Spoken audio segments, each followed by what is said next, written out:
औज़ुबिल्लाहिमिनश्शैतानिर्रजीम बिस्मिल्लाहिर्रहमानिर्रहीम। अभी exercise 1.1 question number 2 के साथ आपका टीचर मोहम्मद वकार खालिद हाजिर है। तो सबसे पहले हम देखते हैं, हमारे पास क्वेश्चन नंबर 1 हमने सॉल्व किया ऑर्डर ऑफ अ मैट्रिक्स, जो कि हमारे पिछले लेक्चर में अगर आप देखें तो वीडियोस में आप देख सकते हैं। लेकिन अगर हम अब बात करते हैं, नेक्स्ट चलते हैं, वो क्वेश्चन नंबर 2 है जिसमें आप एक नया कॉन्सेप्ट है, वो है equal matrix.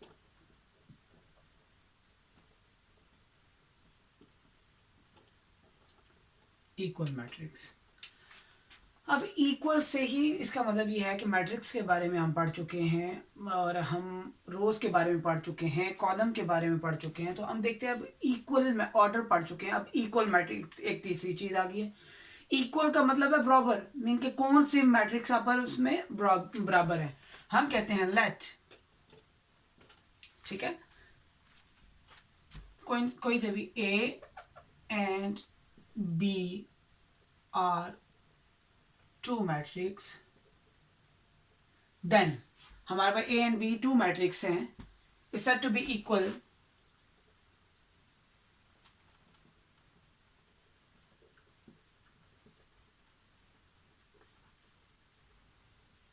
if A is equal to B. हम क्या कह रहे हैं कि हम तभी बता सकते हैं कि is equal to B and is denoted by A is equal to B. अगर हम इस चीज को देखें, इसके अंदर दो चीजें आती हैं। ठीक है, वो कह रहा है ए और बी अगर दो मैट्रिक्स हैं तो हम कहेंगे इक्वल मैट्रिक्स क्या है, ए इज इक्वल टू बी। लेकिन इसके अंदर दो चीजें आ रही हैं, कौन कौन सी? नंबर एक मैं लिख देता हूं, नंबर एक कि आपके जो नंबर ऑफ द ऑर्डर है, ठीक है, जैसे हम नंबर ऑफ रोज और कॉलम कहते हैं,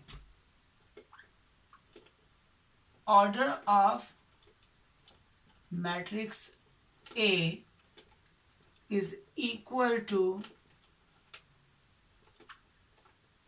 order of matrix B.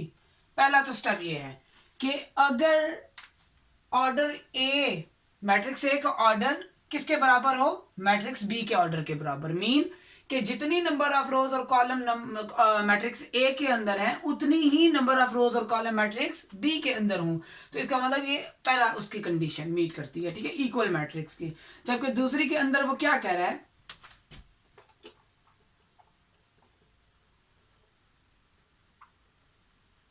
their corresponding entries are equal, कि उनकी जो एंट्रीज हैं आपस के बीच में, जो उनकी एंट्रीज हैं वो भी आपस में क्या होनी चाहिए, इक्वल होनी चाहिए। मीन कि जो पहली एंट्री की जगह पे मैट्रिक्स ए में लिखा हुआ वो दूसरी एंट्री की जगह पे भी वही हो। फॉर एग्जांपल, मैं एग्जांपल एक उठा लेता हूं। एग्जांपल हमारे पास आती है कि मैं ए मैट्रिक्स आपके पास है 2 4 6 8 और बी भी आपके पास क्या होना चाहिए 2 4 6 8, मतलब कि उसकी एंट्रीज बी सेम हो और उसके ऑर्डर भी सेम हो, मतलब कि नंबर ऑफ रोज और कॉलम भी सेम हो, तब जाके ये कहते हैं हम ए इज इक्वल टू बी। बात समझ आ गई? कोई नहीं। अब इसकी जगह पे ये भी हो सकता है 2 + 2, तो इसका मतलब भी क्या है 4, तो इसका मतलब इक्वल है। इसी तरीके से यहाँ पे हम 6 की जगह हम लिख सकते हैं 7 - 1, तो इसका भी मतलब क्या है 6। तो इसका मतलब ये दोनों आपस में क्या है, इक्वल है। ये ऑपरेशन परफॉर्म हो रहे हैं प्लस का और माइनस का, लेकिन ये प्लस हो सकते हैं 2 + 2 4, 7 - 1 6, लेकिन इंट्री सेम है। बात समझ आ गई? तो इस तरह के क्वेश्चन भी सेम होंगे। हम आगे सॉल्व करेंगे तो इंशाल्लाह आपको समझ आ जाएगी कि ये कह रहा क्या है। ठीक है, तो वो अब अभी मैं आपके सामने क्वेश्चन लिख दूंगा, फिर आपने मुझे बताना है कि कौन सा क्वेश्चन किसके इक्वल है, कौन सा मैट्रिक्स किसके इक्वल है। अगर हम देखते हैं यहां तक बच्चों को समझ आ गई है, जिसको नहीं समझ आई वो एक बार दोबारा सुन लें कि हमने पढ़ा इक्वल मैट्रिक्स। इक्वल मैट्रिक्स का मतलब let A and B are two matrix and is said to B equal if A is equal to B. वो कह रहे हैं कि अगर ए और बी दो मैट्रिक्स हैं तो वो दोनों इक्वल हैं इफ, मतलब कि देन, अगर क्या होगा, दो कंडीशन है, order of a matrix A is equal to order of a matrix B, मतलब कि जो नंबर ऑफ रोज और कॉलम मैट्रिक्स ए के हैं वो बराबर हो नंबर ऑफ रोज और कॉलम मैट्रिक्स बी के। पहली कंडीशन ये है। दूसरी कंडीशन ये है कि their corresponding entries are equal, mean कि उनके अंदर जो एंट्रीज हैं उन रोज और कॉलम के अंदर जो डिजिट लिखे हुए हैं वो भी आपस में बराबर हों दोनों मैट्रिक्स के। जैसे हमने एक एग्जांपल ली 2 4 6 8, तो इसका अगर हम देखें ऑर्डर 2 by 2 है, 2 रोज और 2 कॉलम, तो इसका मतलब जो बी है उसका भी ऑर्डर 2 by 2 होना चाहिए। देख लेते हैं 1 2 1 2, ये बात ठीक है 2 by 2। अब देखते हैं क्या ये इक्वल है। पहले में क्या आ रहा है 2, पहले में क्या आ रहा है 2, यहां तक इक्वल है। 4 2 + 2 4 6 7 - 1 6 8 और 8, तो इसका मतलब इनकी एंट्रीज भी आपस में क्या है सेम है, जिसकी वजह से हम कह सकते हैं कि ये आपस में इक्वल हैं। A = B, मीन के मैट्रिक्स A = B, तो इसका आंसर क्या है A = B। तो यहां से हमें पता चल गया कि इक्वल मैट्रिक्स क्या होते हैं। हम कुछ क्वेश्चन करते हैं तो आपको समझ आ जाएगी कि ये कैसे आगे सॉल्व होते हैं। ठीक है,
ओके। अब मैंने क्वेश्चन आपके सामने लिख दिया है। इसका मतलब ये है ये कुछ मैट्रिसेस हैं। ठीक है, हमारे पास मैट्रिक्स ए ये है, ये मैट्रिक्स ए है, ये मैट्रिक्स बी है, बॉक्सेस बना देते ताकि आपको याद रहे। ये मैट्रिक्स सी है, इसी तरीके से ये मैट्रिक्स डी है, ये मैट्रिक्स ई है, ये मैट्रिक्स एफ है, जी एच आई और जे, ये हमारे पास कुछ मैट्रिसेस है। ठीक है, अब इन मैट्रिक्स में से उन्होंने टोटल ओवरऑल में से कहा कौन कौन से मैट्रिसेस आपस में इक्वल हैं। तो इक्वल की दो ही कंडीशन हमारे पास है। पहली क्या है, उनका ऑर्डर सेम होना चाहिए, और दूसरा क्या है, उनकी एंट्री सेम होनी चाहिए। सबसे पहले हम ए को ढूंढते हैं। ए क्या है 3, तो क्या कोई और ऐसा मैट्रिक्स है जिसकी एंट्री 3 हो, सिर्फ 3 और 5? ये तो नहीं हो सकता, इसकी दो एंट्रीज हैं। तो यहाँ पे सी को देखो, एक सिंगल एंट्री है लेकिन ऑपरेशन हो रहा है। 5 - 2 क्या बन रहा है 3, 5 - 2 3, तो इसका मतलब A = 3, C = 3, तो A = C। बात समझ आ गई। अब देखते हैं बी आपके पास है 3 और 5, ये तो हो गया 5 और 3। अब कुछ बच्चे क्या करते हैं, बी को डी के इक्वल कर देते हैं। अब देखें, पहली बात तो हमारे पास ये मैच कर रही है, इसका ऑर्डर और इसका ऑर्डर सेम है, लेकिन इसकी एंट्री यहाँ पे 3 है, यहाँ पे 5 है, जबकि यहाँ पे 5 है, यहाँ पे 3 है, तो ये ऑपोजिट है, ये कभी इक्वल नहीं हो सकते। पहली कंडीशन मीट कर रही है लेकिन दूसरी कंडीशन फॉल्स हो गई है, तो लिहाजा ये आपका इक्वल नहीं है। आगे देखते हैं, ये ऑर्डर ही नहीं मैच कर रहा, ये भी ऑर्डर नहीं मैच कर रहा, 3 - ये भी ऑर्डर मैच नहीं कर रहा। तो यहाँ पे आई की तरफ अगर आए तो हमें नजर आ रहा है कि B = I। कैसे, पहली एंट्री क्या है 3, यहाँ पे क्या है 3, यहाँ पे क्या है 5, 3 + 2 5, तो I की ऑर्डर भी सेम हो गया और एंट्रीज भी सेम होगी। अब नेक्स्ट हमारे पास आता है सी हो गया, डी से कोई मिलता जुलता है? कोई मिलता जुलता नहीं है। ई की बात अगर करें तो देखें 4062, एफ नहीं इक्वल, ये भी नहीं इक्वल, तो इसका मैट्रिक्स के बिल्कुल इक्वल ऑर्डर और एंट्रीज 4062। एक तो बात समझ आ गई, E is equal to H. अब एक बात याद रखना, एक से ज्यादा मैट्रिसेस भी आपस में इक्वल हो सकते हैं। और भी चेक कर लेते हैं, 3 + 2 नो, यहां पे अगर देखें 2 + 2 4, 2 - 2 0, 4 + 2 6, 2 + 0 2, इसका मतलब जे भी इनके इक्वल है। तो E is equal to H is equal to J। तो आपके पास ये मैट्रिसेस इक्वल हैं। अब बात की जाए अगर, तो हमारे पास E हो गया। F की बात करते हैं। F हमारे पास क्या है, 2 और 6। सबसे पहले ऐसे कॉलम देखें जिनका 2 रोज और 1 कॉलम हो। अब देखते हैं 2 रोज 1 कॉलम, ये है 3 - 1 2, 3 + 3 6। इसका मतलब यहां से ये भी मैच हो गया। F is equal to G, H already हो चुका, I ऑलरेडी, J। तो हमारे पास ये आंसर थे इनके टोटल, कि A is equal to C, B is equal to I, E is equal to H is equal to J, F is equal to G। ये हमारे पास था क्वेश्चन नंबर 2। आप अगर देखें हमारे पास exercise 1.1 chapter 1 matrix and determinant का question number 2, जिसमें उसने हमसे पूछा था सिंपल कि इन मैट्रिसेस में से बताएं इक्वल मैट्रिसेस कौन से हैं। तो हमने देखा ये मैट्रिसेस सारे मैंने लिख दिए थे। ए के इक्वल सी है, बी के इक्वल आपके पास जो है वो आई है, डी के इक्वल कोई भी नहीं है, ई के इक्वल आपके पास एच और जे हैं, एफ के इक्वल आपके पास जी है, जबकि बाकी इक्वल हो चुके हैं ऑलरेडी। तो ये आपके पास था क्वेश्चन नंबर 2। अगर हम बात करते हैं क्वेश्चन नंबर 3 की, ये था हमारे पास क्वेश्चन नंबर 2। नेक्स्ट हम सॉल्व करेंगे क्वेश्चन नंबर 3।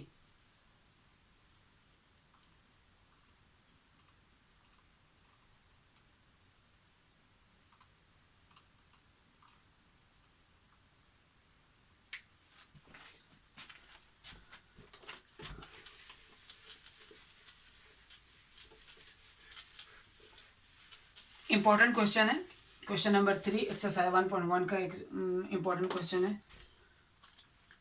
सबसे पहले क्वेश्चन नंबर 3 में कह रहा है find the value of A, B, C and D। A, B, C and D। And और क्या उसने बताया, विच satisfy the matrix, which satisfy the matrix equation। अब क्वेश्चन क्या है, a + 2b, sorry a + c, a + 2b, C - 1 और 4D - 6, 4D - 6 is equal to 0। ठीक है,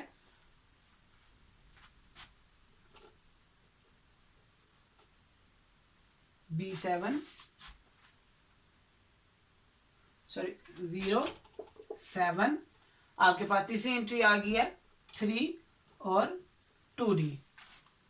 ये हमारे पास था क्वेश्चन। उसने कहा find the value of A, B, C and D, क्योंकि यहां पे देखिए हमें मैट्रिक्स के अंदर कुछ अल्फाबेट नजर आ रहे हैं, A, C, A, B, C, D, यहां पे भी D नजर आ रहा है। तो अब हमने क्या करना है, इन मैट्रिक्स को सॉल्व करके A, B, C और D की वैल्यू निकालनी है। ठीक हो गया। अगर हम इस चीज को देखें, सबसे पहली कंडीशन यहां पे एक चीज तो उसने गिवन की हुई है, क्या कहा, ये चीज देखें गौर से, कि वो कह रहा है कि पहली बात उसने गिवन की हुई है, ये मैट्रिक्स इस मैट्रिक्स के इक्वल है। कैसे इक्वल है उसकी तरफ हम नहीं जाते, हम एंड पे चेक भी कर लेंगे, लेकिन अभी वो कह रहा है कि ये मैट्रिक्स आपस में क्या है, इक्वल है। हम वो चीज देखते हैं, अगर इक्वल है तो इसका मतलब ये है पहली एंट्री पहली के इक्वल होगी, दूसरी के इक्वल होगी, तीसरी के इक्वल होगी और चौथी के इक्वल होगी। हम इस चीज को लिख लेते हैं, a plus c is equal to 0। ये हमारे पास इक्वेशन 1 बन गई। दूसरी हमारे पास बनती है a plus 2b is equal to 7। तीसरी हमारे पास बनती है c minus 1 is equal to 3। ये इक्वेशन नंबर 3 बन गई। ये इक्वेशन नंबर 2 थी। और चौथी हमारे पास बनती है 4d minus 6 is equal to 2d which is equal to fourth equation. अब हम बात करते हैं, हमारे पास इक्वेशन बन गई। इक्वेशन कैसे बनी कि एक इक्वेशन आपको पता है कि जब इक्वल का साइन हो इंटरेस्ट के दरमियान में, ये हमारे पास एक इक्वेशन होती है a plus c is equal to 0, a plus 2b is equal to 7, c minus 1 is equal to 3, 4d minus 6 is equal to 2d। अभी अगर हम सॉल्व करें, हम यहां से देखते हैं कि हमारे पास किसकी वैल्यू निकल सकती है। हमारे पास दो इक्वेशन है जिनमें सिंपल एक ही वेरिएबल है, जैसे यहाँ पे c है, दूसरी सिर्फ वैल्यू है, यहाँ पे d है तो एक वैल्यू है। इसका मतलब यहाँ से c और d की वैल्यू हम निकाल सकते हैं। हम पहले देख लेते हैं c इज इक्वल टू 3। ये यहाँ पे माइनस है तो इधर इक्वल के दूसरी तरफ जाएगा तो प्लस हो जाएगा, तो c is equal to 3 plus 1 4। अब हमारे पास c की वैल्यू निकल आई। अब हम देखते हैं हमें c कहाँ पे नजर आ रहा है। हमें नजर आ रहा है इक्वेशन 1 के अंदर c, तो क्या अब हम यहाँ पे c की वैल्यू पुट कर सकते हैं। तो सिंपल आपने क्या करना है, put value of c in equation 1। तो क्या करना है आपने, आपके पास आ जाएगा a प्लस सी की वैल्यू क्या है 4 इज इक्वल टू 0, तो 4 इधर आएगा तो -4 हो जाएगा, a इज इक्वल टू -4। ये आपके पास a की भी वैल्यू निकल आई। सिंपल आपने क्या किया, थोड़े से ऑपरेशन परफॉर्म करने के बाद यहां से हमने c की वैल्यू निकाली, 3 प्लस 1 4, c की वैल्यू यहां पे पुट की, +4 थी, दूसरी तरफ गई -4, तो यहां से c और a की वैल्यू निकल आई। इसका मतलब a और c की वैल्यू हमारे पास निकल आई। अब कौन कौन सी रह गई है, b और d की। हम बात करते हैं यहां पे d निकाल लेते हैं, तो d हमारे पास क्या बन रहा है, देखिए 4d, ये +2d है, दूसरी तरफ जाएगा तो -2d इज इक्वल, ये -6 है, दूसरी तरफ जाएगा तो +6। अब 4d में से 2d गया तो 2d इज इक्वल टू 6। एक तरफ अगर मल्टीप्लाई हो रहा है, दूसरी तरफ डिवाइड होता है, तो इसका मतलब d इधर 2 के साथ मल्टीप्लाई हो रहा है, दूसरी तरफ क्या होगा, डिवाइड। 2 1 2 2 3 6, तो d इज इक्वल टू 3। तो इसका मतलब हमारे पास d की भी वैल्यू निकल आई। अब रह गया आपके पास b। अगर हम b की बात करते हैं तो b के लिए हमें थोड़ी सी जगह ज्यादा चाहिए होगी, फिर भी हम कोशिश करते हैं इसको सॉल्व कर लेते हैं इधर ही। तो ओके, a की वैल्यू हमारे पास निकली -4 plus 2b is equal to 7। अब 2b इधर रहने दें, -4 इधर आएगा तो +4 हो जाएगा, ठीक है। और यहाँ पे आपके पास सॉरी -7 है +7 जी, यहाँ पे एक थोड़ी सी मिस्टेक हुई है, वैल्यू यहाँ पे -7 है, ठीक है। यहाँ पे वैल्यू क्या है, -7, इसका मतलब ये -7 है, ये -7 है। तो और अब हम अगर यहाँ पे देखें तो -4 plus 2b is equal to -7, ये इधर आएगा -+4, तो बड़ी वैल्यू कौन सी है, माइनस की है, तो इसका मतलब साइन कौन सा लगेगा, इसको मैं थोड़ा सा ऊपर लिख लेता हूं, वो ये है 2b is equal to value, sign जो है बड़ी वैल्यू का होगा, 7 में से 4 गए तो 3, तो ये आपके पास क्या बनेगा, वैल्यू माइनस होंगी लेकिन साइन बड़ी वैल्यू का लगेगा, तो -3। तो 2 इधर मल्टीप्लाई हो रहा है, दूसरी तरफ क्या होगा, डिवाइड -3/2, तो ये आपके पास क्या हो गया, b की भी वैल्यू निकल आए। तो चूंकि हमारे पास बोर्ड थोड़ा छोटा है, इस वजह से थोड़ी मुश्किल होती है, तो मैं कोशिश करूंगा कि आपको प्रॉपर अच्छे तरीके से समझा पाऊँ। अगर आपको कोई तरीका कोई अच्छा नहीं लग रहा तो मुझे दोबारा बता दीजिएगा कमेंट के अंदर भी कि सर इसको चेंज कर लें, इसको इस तरह कर दें। आपकी भी राय मेरे लिए बहुत फ़ायदेमंद होगी। तो ये हमारे पास क्या था, find the value of a b c and d which satisfy the matrix equation. क्या कि a plus c equal to 0 है, a plus two B equal to -7 है। ठीक है, ये मेरी गलती है, मैंने 7 लिखा था, यहाँ पे -7 है। c minus one is equal to 3, 4d minus 6 is equal to 2d। तो ये मैंने इक्वेशन की फॉर्म में लिख लिया, ये पहली इक्वेशन, ये दूसरी, ये तीसरी और ये चौथी। तो इनको सॉल्व किया आपने। सबसे पहले क्या किया, हमें यहाँ पे नजर आ रहा था, यहाँ से आप a इक्वल टू माइनस सी भी कर सकते हैं, लेकिन मैंने अपनी तरफ से क्या किया, सिंपल पहले जहां पे वैल्यू निकल सकती थी वो वैल्यू निकाली। c minus one is equal to 3, -1 इधर आया तो +1 हो गया, तो c इज इक्वल टू 4। अब c की वैल्यू कहाँ पे यूज हो सकती है, a के अंदर। यहाँ पे हमने put the value of c किया, तो a plus 4 is equal to 0, a is equal to -4। Again इसी तरीके से आप लोगों ने d की वैल्यू निकाल ली, यहाँ पे +2d था, दूसरी तरफ गया -2d हो गया, 4d में से -2d गया तो 2d बच गया। तो इसका मतलब 2 इधर मल्टीप्लाई हो रहा है, दूसरी तरफ डिवाइड होगा, 2 1 2, 2 3 6, तो d is equal to 3, d की वैल्यू निकल है। यहाँ पे अगेन आपने यहाँ पे हेडिंग देनी है, put the value of a in equation 2।